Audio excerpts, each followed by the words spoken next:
Okay, so with the graphical methods, we saw a couple cases where I would say they're less than ideal, right? Um, well, one is with point objects that are far from the optical axis. Let's do black.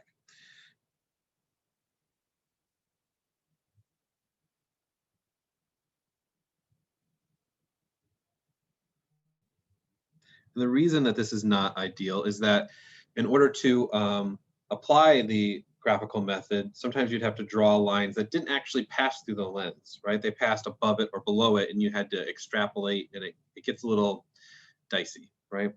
The other one is point objects very near the optical axis.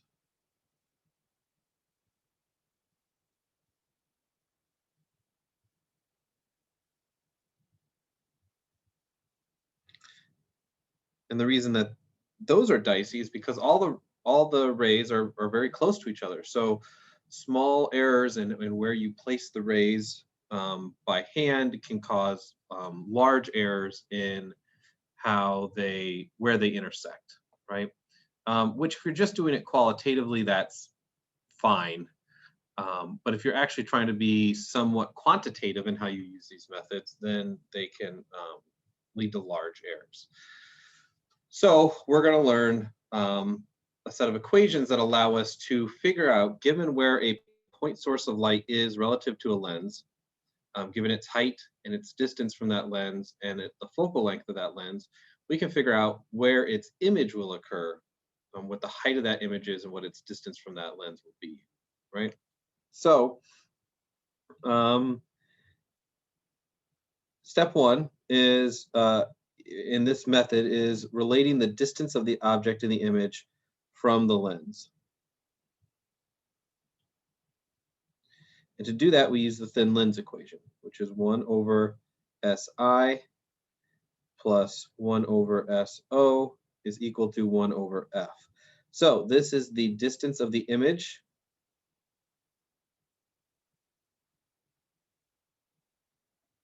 This is the distance of the object, or, we've been calling it point sources. And this is the focal length of lens. So there is a sign convention here, and sign convention is very important. The focal length is positive for converging lenses,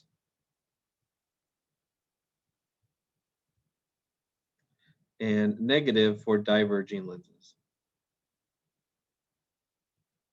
which is actually the exact same convention we use to refer to those lenses. So a positive 50 millimeter focal length lens, which we just had in our last example for the last video, is positive when we use it here as well. And the negative is also negative. So that's actually not the hard part. The hard part is keeping straight the sign conventions for the image distance and the object distance. So if an object is on remember, we're always pretending that the light is going from left to right.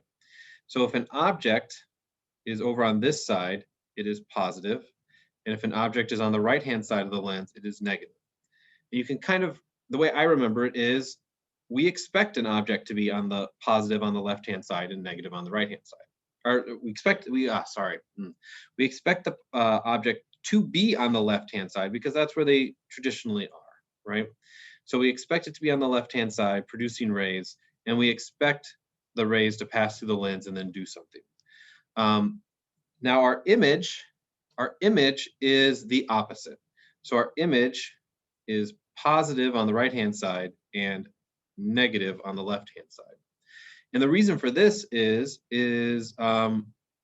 we take as our default this positive converging lens here. And if we do that, we have if our object is on the left-hand side, it's going to produce an image on the right-hand side. And that image is where we expect it to be, so it's going to be positive. Okay? So Objects on the left-hand side are positive, images on the right-hand side of a lens are positive. And once we know the distances, so this would be SO and this would be SI, we would plug those into this equation, and we can solve for the focal length, or given the focal length and given SO, we can solve for SI. So we have lots of options here. Step 2 is once we have the ratio, once we know SI and SO, so we know the distance of the object and the image from the lens, we can then solve for the magnification. So in this case, the magnification is going to be equal to negative SI over SO. And that is equal to HI over HO, where H, let's draw our optical axis here. So our optical axis is going to be straight through our lens, where H is just the distance from the object, H, or the image. This is another H, that's HI, and that tiny little distance there would be HO, and this would be HO on the right-hand side. Is just the H is just the distance of either our object or image from the optical axis. I want to take a brief moment here to talk about the fact that you'll notice that everything we've done so far has been 2D, right?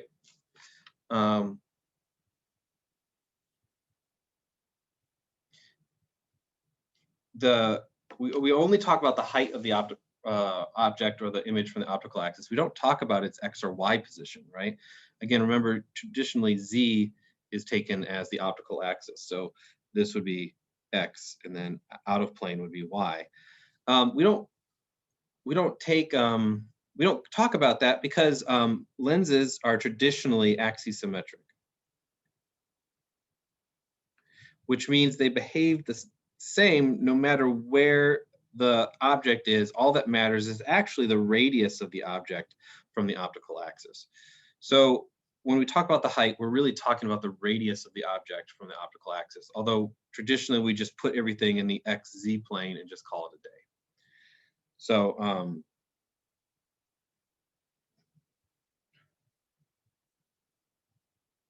cool. So by the way, if this magnification is negative, the image is real and it's on the opposite side of the optical axis. If it is positive, the image is imaginary and it's on the same side, i.e. it is upright. And the reason that's important is that the magnification typically is used to describe the ratio of the heights on of an object, and if the object and the image are on opposite sides of the optical axis, one is positive when one is negative, and so we want to have that be preserved and show up here. So a negative magnification means that your image is going to appear on the opposite side of the optical axis, and it's going to be real. Okay, so with these two equations, you can step through a lens system. Each image becomes the object for the next lens, and we can practice this. So we're only going to practice single lenses now, but they get kind of fun. Okay, so here we have point 1 and point 2 with a negative 100 millimeter focal length lens. So this is a diverging lens. We have, we'll call this actually object 1 and object 2 here. Find the location of the image for both of these objects.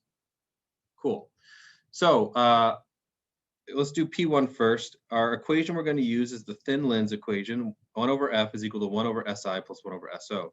We know F, we know SO because we're given the distance of the object from the lens, which means we can solve for SI. Great. So let's plug stuff in that we know. This is 1 over F. Now in this case, F is equal to I'm sorry, I wrote this down wrong. This is negative 200 up here. So F is equal to negative 200 millimeters. And that is, so we plug in the negative here because remember diverging lenses are negative. So if we're given a negative focal length, we just plug it in here. The hard part, remember, is remembering the sign convention for our image and our object. So we don't know our image, so we're going to leave that as a variable we're going to solve. But we do know our distance for our object, and our distance for our object is 50 millimeters from our lens, and our object is on the left-hand side of our lens. So this means it's on the side we expect, because remember, we're expecting light to go in this direction. So it is positive because it's on the left-hand side of the lens. So we're going to put 50 millimeters here. When we solve for this SI in this equation, which is relatively simple, we get that SI is equal to negative 40 millimeters. And if we remember right, we expect our image to be on the right-hand side, so that's where positive images are. And if we get a negative value for our image, it means it's on the left-hand side. So that tells us that our image is somewhere, let's use this value, this color, somewhere at negative 40 millimeters. So it's roughly somewhere in this plane. But we don't know where in terms of height, so we need to solve for the height. Luckily, we know SI and we know SO now. So our magnification is equal to negative SI over SO, which is equal to negative 40 millimeters divided by 50 millimeters, which is equal to 0.8. So our magnification is 0.8. It's positive, which means we have a upright and imaginary image. Great. So let's solve for now our height. So our magnification is equal to 0.8, which is also equal to HI over HO, which is equal to HI over, let's look what our height is. 10 millimeters is the height of our object right there. So we put 10 millimeters here, which when we solve for HI gives us a height of,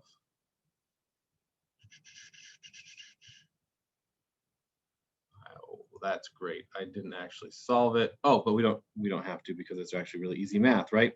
This is just equal to 8 millimeters here for HI. So that means that HI is positive, so it's up here on the positive side of the optical axis, and it's equal to 8 millimeters. So it's roughly right there. So our image one is right there. This is O2 here. So if we're going to do O2 now, let's try it. So with 0.2 or O2, well, let's write down our thin lens equation. 1 over F is equal to 1 over SI plus 1 over SO. And we plug in our values. We get 1 over negative 200 millimeters is equal to, and now in this case, our object is 75 millimeters from our lens. Again, we don't know SI, so let's leave that as a variable, plus 1 over SO, and our SO is 75 millimeters from our lens, but it's on the right-hand side of our lens, which is not where we expect our objects to be, so it is a negative value. So we get negative 75 millimeters, oops, 75 millimeters. And if we solve for SI, we get that our SI is equal to 120 millimeters. All right. So that means that our object is going to exist somewhere over to the right of our image is going to exist somewhere over to the right of our object at 120 millimeters. So not quite twice as far away, somewhere right around here. So it's going to, our image is going to exist in this plane here somewhere. Now, now we have to figure out what the height is of that image.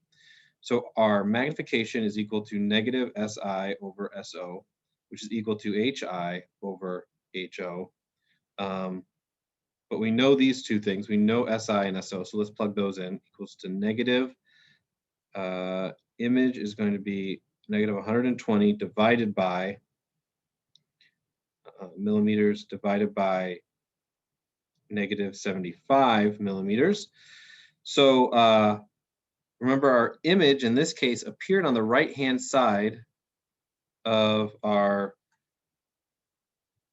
lens because it was positive, which is what we expect for our images, right? So images are positive on the right-hand side.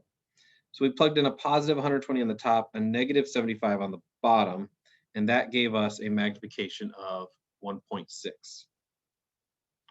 So if we plug in and plug in our HO, and our HO in this case for our object is 20 millimeters.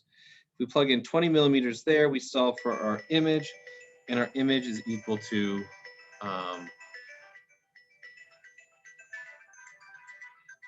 hold on, I'm gonna have to pause this. Okay, so our magnification is 1.6. When we plug in for our height of 20 millimeters, we solve for our height of our image of, the suspense is killing me, 36 millimeters. So HI is equal to 36 millimeters. So that means if this is 20, here, this would be 40, so 36 would be roughly here. So our image, gosh, I'm getting those confused like crazy.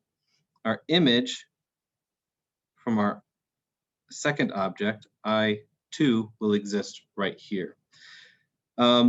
So it's probably super confusing to be like, well, if our object is here and it's shooting out rays like this because it's a point source of light, those rays are never going to go through our lens in order to reach our I2, right?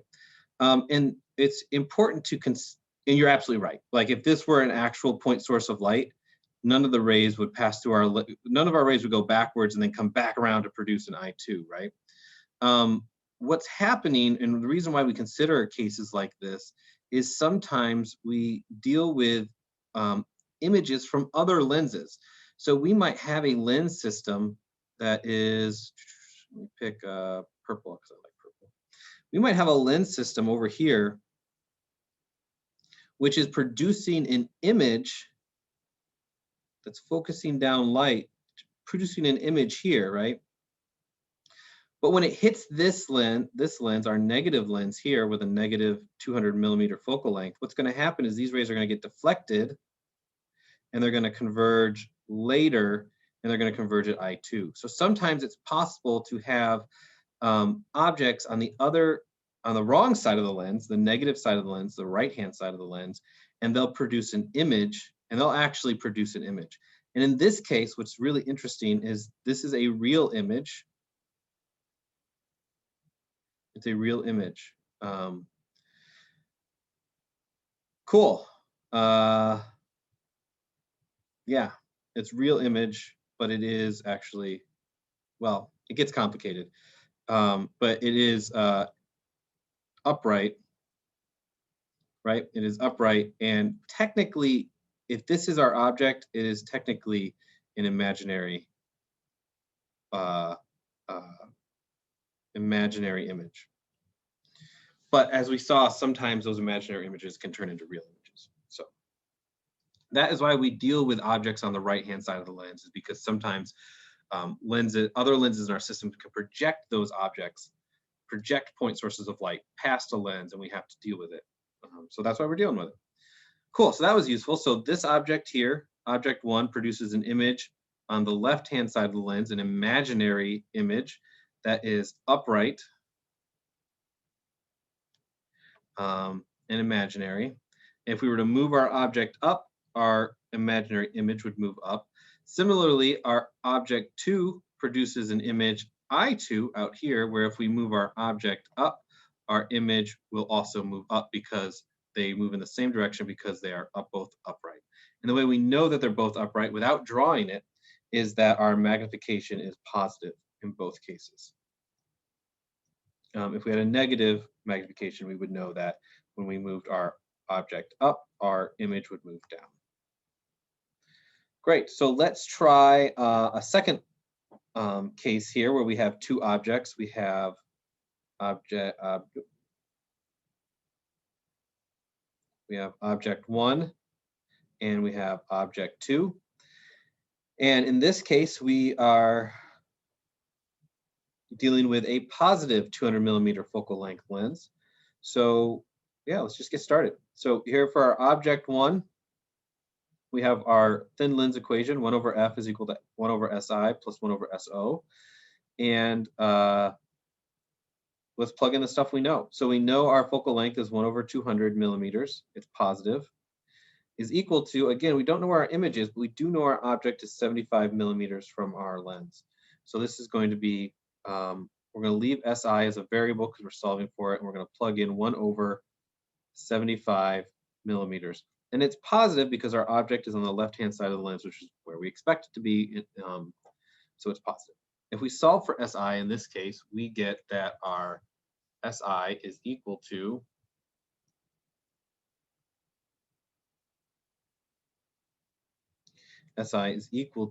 negative 120 millimeters, which is really interesting. So our object is over here below our optical axis, and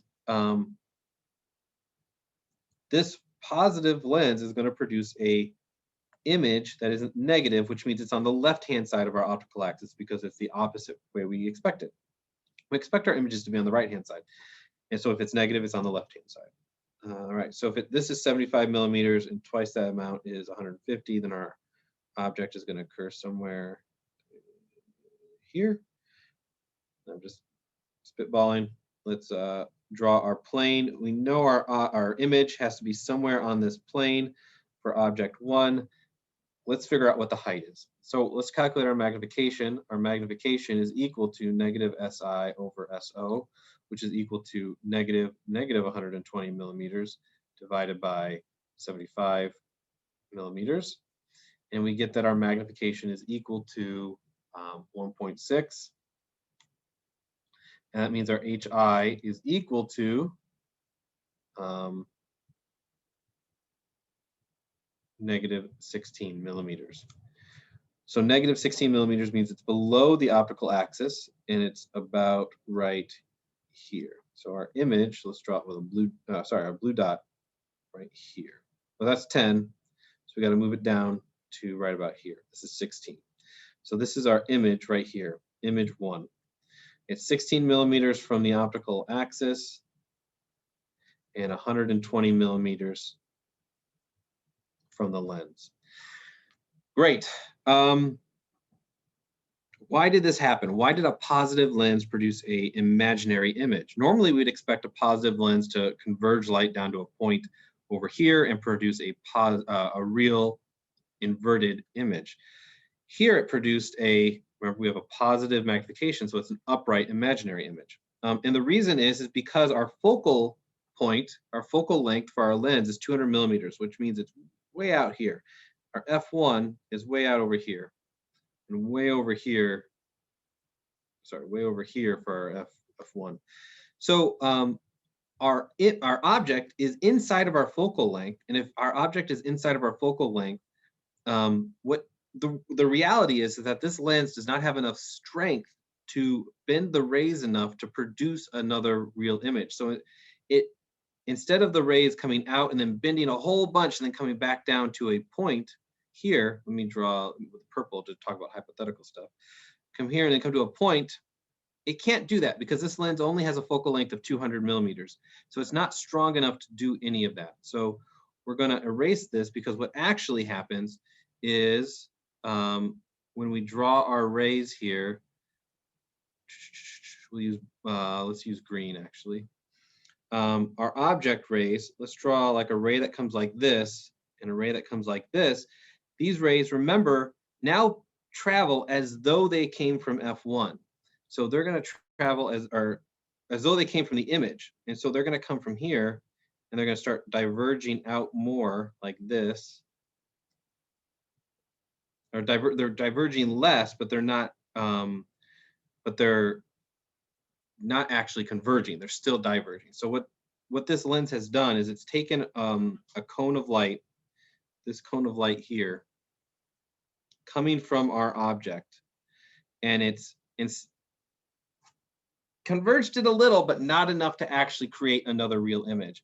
It only has converged it enough so that if we had an eye sitting over here, if we were watching this whole system from right over here, we would see a point source right here, because what this lens does has just moved this point source back and down. Cool. So let's look at point 2 now, or object 2. So object 2 is 30 millimeters above the optical axis and 250 millimeters past it. So it is past our focal point, and it is above the optical axis. So let's write down our lens equation. We get 1 over thin lens equation is equal to 1 over SI plus 1 over SO. And remember that our focal length is positive. So when we plug stuff in, we get 1 over 200 millimeters is equal to 1 over SI, which is unknown at this point. So we're going to leave it as a variable. Plus, and now in this case, our distance of our object from our lens is 250 millimeters, but it's on the right-hand side of the lens. And that's not what we expect. So it's going to be a negative 250 millimeters here for our object. Now, if we plug stuff in and now we solve for it, we get that our SI is equal to 111 millimeters. So 111 millimeters means that our image now is going to be about half the distance between our lens as our object. So our object, I don't know why that's there right now. Our object is here at 250 millimeters, so we're a little bit less than halfway. So our image is going to occur somewhere in this plane right here, where this distance is 111 millimeters. And it's positive because we got a positive answer, which means we knew we had to draw the image on the right-hand side of the lens, because that's where we expect images to be. Now, the fact that our image and our object are on the same side of the lens tells us that we're going to have an imaginary upright image, right? But let's check that and make sure it happens. So our magnification in this case is going to be equal to negative SI over SO, which gives us negative 111 millimeters divided by negative 250 millimeters, which gives us a magnification of 0.44, and an HI, if we plug that into our, remember this is equal to HI over HO. If we plug in HO, we find out that HI has to be equal to, so HO in this case is 30 millimeters. If we plug in 30 millimeters here, we find out that HI is 13.33 millimeters. So our image now is in this plane and 13 millimeters high, which is slightly less than half the distance. So here's where our image is. And again, this doesn't make any physical sense if all we had was a point source right here, like this. But where it does make sense is, let's say we had another lens on the left-hand side that was sending in converging light. Let's do it in purple. Let's say that we had a lens system that produced an image. So on the left-hand side, we had some lens system is producing an image where it's producing a point source existing right here. Effectively, what this lens system does, because it's a converging lens, is it takes these beams and it bends them so they meet sooner. So they meet here instead of out here. And so the path that the light takes is, oh, we don't want the light that anymore. The path that the light takes is to, let's do electric blue, is to come along here, hit the lens, bend inward, and meet here and produce a point source here.